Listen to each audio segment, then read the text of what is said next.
On est très heureux maintenant d'accueillir le maire de Reims, Arnaud Robinet, dans cette journée exceptionnelle sur les enjeux de mobilité et de mobilité durable. Bonjour Arnaud, bonjour monsieur le maire. Bonjour. Voilà, donc dans le cadre de cette journée, l'idée c'était un peu de vous avoir pour un peu échanger sur à la fois quelle est la situation que vous avez récupérée sur ces enjeux, comment vous avez géré cette période Covid sur le sujet des mobilités, et puis un peu quelle est la roadmap et quel est le plan de développement que vous pensez mettre en place pour Reims et Reims Métropole. La ville de Reims est une ville de 190 000 habitants à peu près, voilà, intramuros, qui fait partie d'une communauté urbaine de 143 communes. 143 communes dont 111 ont moins de 1000 habitants. C'est donc une ville à la campagne, avec tous les enjeux de développement, d'urbanisation.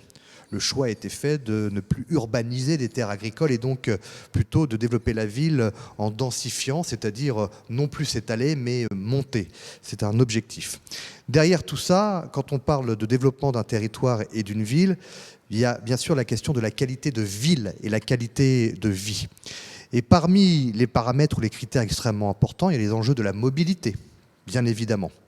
Mobilité qui doit permettre à chacun de nos concitoyens de pouvoir se déplacer comme il le souhaite, mais avec une politique incitative pour que les Rémoises, les Rémois utilisent les transports en commun. Mais pour utiliser les transports en commun, il faut une offre de services performante, incitative. D'où la volonté, bien sûr, de multiplier ces mobilités, notamment en termes de transport en commun, avec la création de 4 lignes BHNS, donc ce que j'appelle le tramway sans être le tramway, qui nous permet d'ailleurs également de revoir l'urbanisme d'une partie de la ville, de favoriser bien sûr le développement de l'utilisation du vélo. C'est l'urbanisme, la création de pistes cyclables, et il y a eu ces fameuses coronapistes qui ont été pérennisées à Reims avec certaines modifications. Et derrière ça, c'est aussi l'accompagnement, c'est-à-dire l'accompagnement à l'achat de vélos électriques ou classiques pour vraiment être incitatif auprès de nos concitoyens qu'ils utilisent d'autres modes de déplacement. Alors, on le sait, effectivement, l'enjeu aujourd'hui pour beaucoup de villes, c'est la mise en place de zones à faible émission, ces fameuses ZFE. Comment vous pensez, du coup, aller dans cette direction, les mettre en place pour un peu aussi respecter le plan qui a été voté et qui est là pour accompagner cette mise en place de ZFE? La ville de Reims faisait partie de ces 10-12 agglomérations qui ont été pointées du doigt à travers la condamnation de la France par la Cour de justice européenne.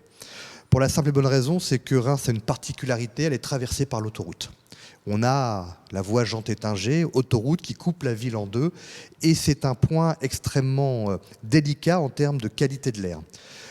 Nous avons une concentration de dioxyde d'azote qui est légèrement supérieure au seuil acceptable. De ce fait, la ville de Reims, alors qu'elle n'était pas obligée par l'État, et d'ailleurs elle n'apparaît pas dans le décret, nous avons décidé, pour les Rémoises et les Rémois, dans cet enjeu ô combien important de la qualité de ville et de vie, de mettre en place cette ZFEM, cette zone à faible émission. De la même manière, vous savez, moi je suis pour une écologie qui est plutôt incitative, non pas punitive. Donc nous avons mené un grand travail avec les services de l'État, mais en associant l'ensemble des acteurs du territoire, les forces vives, les habitants, les chefs d'entreprise, pour mettre en place cette ZFE, qui se veut une ZFE scientifique, une ZFE pragmatique et lisible, une ZFE partagée et une ZFE sociale. Il faut bien sûr prendre en compte différents paramètres pour que celle-ci soit acceptée par l'ensemble de la population. Et dès janvier, nous aurons une phase de pédagogie qui va durer jusqu'à janvier 2022, où sera mise officiellement en place cette ZFE. La qualité de l'air est un enjeu primordial pour nous-mêmes, mais surtout pour les générations futures, c'est-à-dire nos enfants.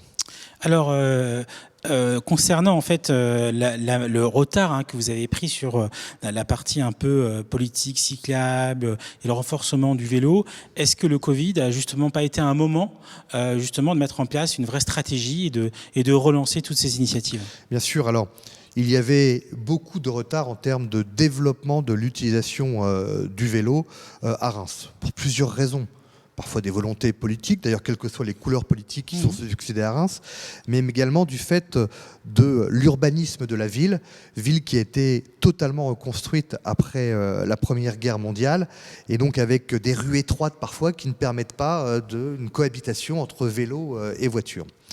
Mais il est vrai que la volonté depuis 2014, avec mon adjointe à l'écologie urbaine, a été d'accompagner les différents acteurs. Je pense à une association qui s'appelle Vélo Oxygène, qui est une association référente en termes d'utilisateurs de vélo, pour mettre en place un schéma cyclable sur la ville de Reims.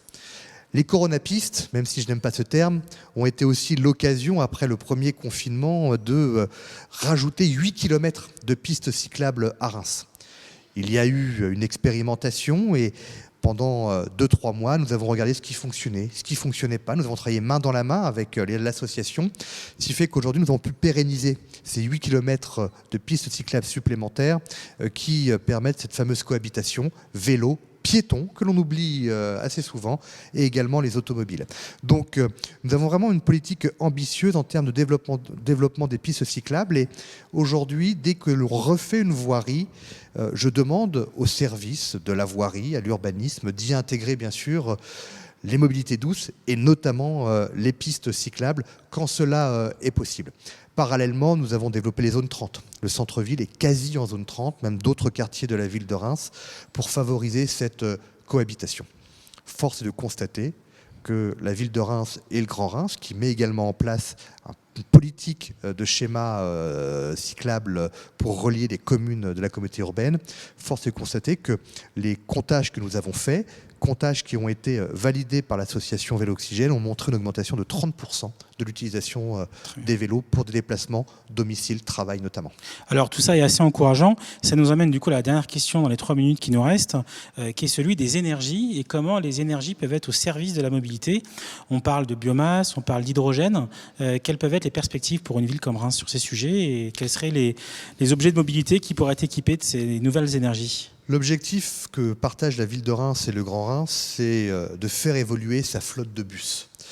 Nous avons encore trop de bus, et la majorité d'ailleurs fonctionne ou circule encore avec l'énergie fossile. L'objectif, c'est de remplacer cette flotte de bus, d'une part avec les BHNS, qui vont nous permettre de réduire de 70% le nombre de bus sur certains secteurs de la ville, et pour les bus restants, de les passer en énergie propre. Alors nous avons plusieurs possibilités sur le territoire rémois de par l'activité agricole qui est fortement développée. Il y a bien sûr le biogaz, et tout ce que cela entraîne, la méthanisation, qui nécessite aussi une certaine forme d'acceptabilité par la population. Et puis, moi, je crois beaucoup à l'hydrogène vert. Et nous avons la possibilité, notamment à Reims et aux alentours, de produire cet hydrogène vert. Donc, et puis l'électrique également, qui aujourd'hui, je dirais, peut-être la solution la plus simple à mettre en place. Mais en tout cas, la volonté est véritablement d'utiliser les énergies propres, que ce soit pour les mobilités, les flottes de bus à titre d'exemple, mais également pour les bâtiments publics. Merci beaucoup, monsieur le maire. Bon courage dans cette trajectoire. Merci à vous. À bientôt. À bientôt.